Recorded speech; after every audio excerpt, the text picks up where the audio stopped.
Are you fed up with your artwork not going the way you would like it to? Do you know you could be a better artist, but would like to know the secrets to help you on the path to success? In this clip, I will share with you some hints and tips that will help you become a better artist instantly. I will also share with you the resources that I use to help me with my artwork. So let's get on with the clip.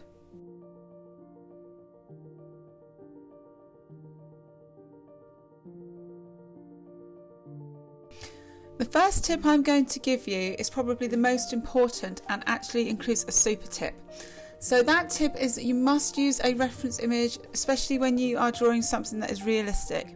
If you're drawing something fictional, then it's very often important to include several reference images to incorporate and combine to create that fictional image. So the super tip that I'm going to give you is that there are two main websites that I use to collect my reference images. The first one is called Pixabay, and this has a wide variety of reference images that you can search for. And the reason that I like to use this and an additional second reference website is because you will find a wide variety of reference images at the click of a button that are really well lit, and that is the key. We can take our own photographs, but the very important aspect of using a good reference image is that they need to be well lit, so you have a good range of tones and values and highlights to achieve a good study. So that is why I use Pixabay and also Unsplash. This is a second reference site that I use. Sometimes you will look on one of these sites, whether it's Unsplash or Pixabay, and it doesn't have quite what you're looking for, especially when you're doing portraits, which I do a lot of. And I get a bit tired of the one site, so I need to look at the other site. I particularly like Unsplash because it has a facility where you can click on that particular photographer and it will take you to their library of images. So if there's a particular subject matter that they've taken, they will have their contact sheet of all the images that they've taken in that shoot. So that's why I prefer Unsplash maybe over Pixabay, but they are both really good reference sites that I would suggest you use to improve your drawing. Another vital tip that is important when you are creating any piece of artwork is planning or pre-planning. Here is an image of a painting that I recently created of the musician Billie Eilish, and before I started applying the paint, I looked at the image to determine the tones and the highlights, and what I did was I added masking fluid to the painting surface, and this was with masking fluid so that it blocked out any of the highlights. That was because I was planning before I added the paint to the surface. Another way of planning is to look at your reference image and plan out where all of the tones, midtones and highlights are before you start drawing your image. This is a really good way to become acquainted with your image and to figure out where everything is before you start doing your initial sketch. Another way to plan before starting your drawing is to colour match your pencils if you are using colour pencils before creating your drawing, so to hold those up before you start and to get a wide variety, because once you start actually matching those pencils you will find that they probably are different colours. And what I also do is that I get my pencils out and put them in pots so that I'm not continually getting them out of the pencil case and they're all ready to go. All things in good time. It takes a long time to put together a really good piece of artwork that you can be proud of. And you're not going to achieve these skills overnight. I've been drawing consistently since the age of 11. And it's taken me a really long time to acquire the skills. Even now, there are new skills that I'm learning. The reason I'm showing you these particular piece of artworks is because the first one went through what we call an ugly stage, and many of the pictures that I do go through what we call an ugly stage, especially watercolours. And sometimes I look at them and I think, that's it, I just don't want to carry on. But it's important that you are patient and you persevere, because then you will find that you create a piece of artwork that you are proud of. The second piece of artwork that I'm going to show you is a demonstration that I did showing how to add colour pencil to a nose. And again, this took a very long time. I had to make a 2D surface look 3D, and it was all about applying layers. It really does take a lot of patience, and over time hopefully you will realise that it does take time to achieve a really good piece of artwork. Making mistakes is part of the learning process, and very often people give up with art because they get discouraged by the mistakes that they make. Change your mindset and think a bit in terms of the more you practice, the less mistakes you will make. If you don't like your work, reflect on it and think about why you don't like it. Recognise your weaknesses, then you can work on improving them.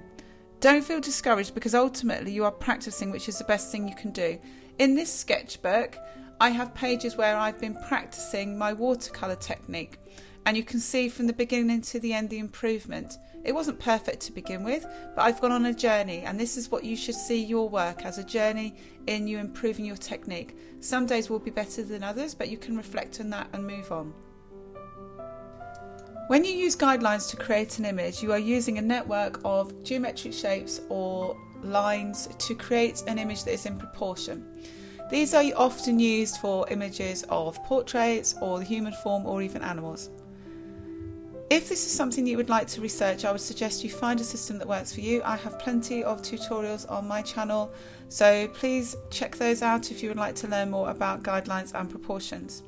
They are really helpful to ensure that you have an image that is in proportion, so please make sure that you experiment with these to find the right technique that works for you.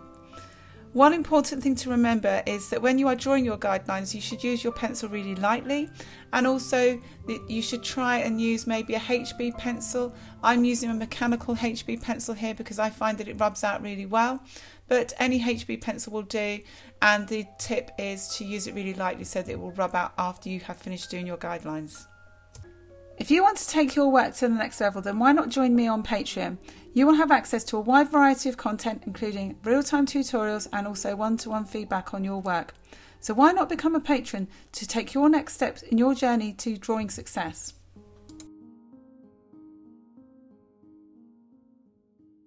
The next tip that will take your drawing to the next level is having a variety of blending tools. These blending tools are purely for graphite. I do use other blending tools and techniques for colour pencil, soft pastel, oil pastel, etc. The first one is a blending stump, and you can get different sizes of blending stumps, but they are primarily for large areas, so I'm just giving a demonstration here of around the skin tones of the eyes. And blending tones are really good for softening different areas and blending different areas of especially skin tone. The next one I'm going to show you is a simple cotton bud or Q-tip, and that is very good for blending in smaller areas and getting into really small details, especially if you don't have a blending stump.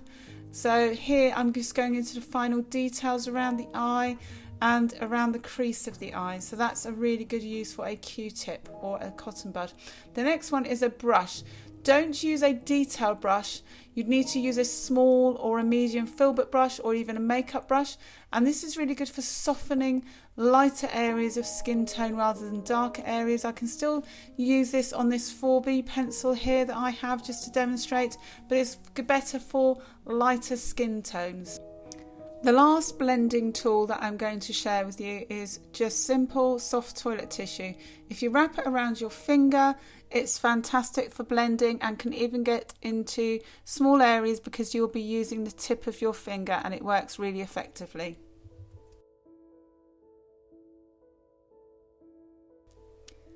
Because graphite can be easily smudged, there are several tips that I'm going to share with you in which you can stop smudging your work.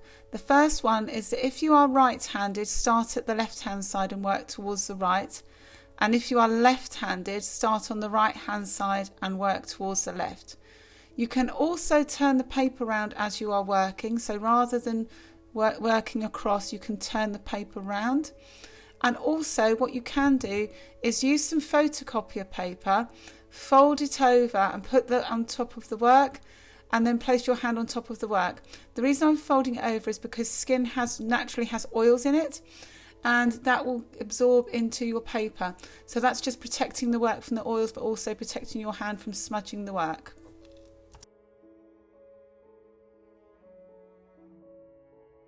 So here I'm starting with an image of the pencils that I used for my image of an eye.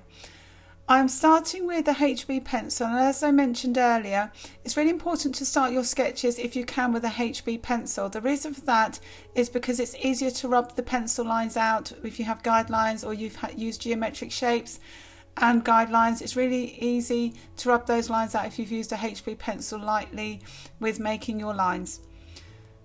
You then will switch to darker grades of pencil, say for example a B for darker skin tones, and then if you're moving towards the darker areas of the eye and especially the iris and the pupil, you will then move towards using a 6B or a 4B. Again, the eyelashes, you would be looking to use a 4B and a 6B because you want to get that definition. So it's really important, if you can in your budget, to get yourself a grade of good quality pencils, because that will take your work to the next level and you will have that definition in your work. There are a wide variety of erasers on the market, but I'm going to show you 3 that I use on a regular basis. The first one is a kneadable or putty eraser, and I use this mainly for charcoal and chalk or going into certain areas because I can sharpen it to a point. So here I am taking out some skin tones, and it's really good for taking out highlights if you're doing a portrait. The next eraser that I use quite frequently is the Tombow Mono Zero, and this is really good for getting into really tiny detail areas, and especially for strands of hair it's very useful. Again, it's a very good eraser, cuts through most materials, even colour pencil, and it's very precise. It's also refillable, so this is a very good eraser for most purposes. The final eraser that I use quite regularly is a plastic eraser. These can be sharpened to a point with a knife if you want to use it for a particular crisp edge. I just wanted to demonstrate how it can cut through on coloured pencil, but other than that it's used for multiple purposes. Probably the most important tip of all is to draw as often as you can in as many different ways as you can. The reason for this is it will challenge your brain and will test it to draw in a wider variety of ways. So this will challenge you and will encourage you to be a better artist. So you can try gestural drawing, which is the kind of drawing that I'm doing here, or you can sketch whilst you're out on the go. This is why I would encourage you to get a wide variety of different sizes of sketchbooks, so that if you are out and about, you can just get your sketchbook out and do a quick 5 or 10 minute sketch of someone or of something whilst you are out and about. If you got value from today's clip, then why not check out the Art Basics playlist or the Portraits playlist? This would be a good place for you to develop your skills. You can also check out my Patreon, where there's a wide variety of real-time drawing clips, and I hope to see you on the next clip.